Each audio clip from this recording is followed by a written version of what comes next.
Siguro parang iba-iba eh. Kala mo pangit mo Siguro ganun lang talaga ang isang pamilya na pinagbibigyan at nagiging malakas ang isa sa automatic at pag may nakita alalahin. Nasa velocity ko. Yes. Yes. Nung nasa ICC dito daw, bawal umiiyak. Bawal. Sinabi ko, ano yan, Kailangan pagka umalis. may umiiyak, labas ka, hindi ka pwede dito.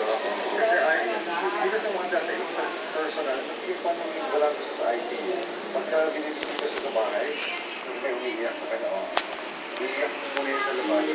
Pagkatapos mo umiiyak, tsaka ka bumalik. Does your dad cry? Dito Yes. sa lahat ng nangyari. Yes. I've seen him cry. We've all seen him cry. And in the ICU. In the ICU. I think this is the time when one of the time when he was the first time he saw him cry. He was tearing.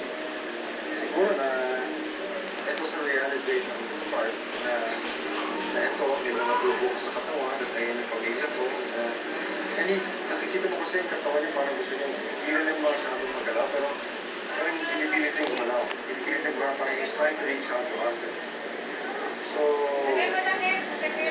and I've seen him cry before. Ano yan, kapag lalong-lalo na sa anak, pagka meron kaming kapatid, na meron siyang anak na nangangailangan or may problema or nag-aagaw buhay or something, he becomes very emotional. Nakita ko yan, pinagdaanan niya kay Randolph. Last year is Randolph.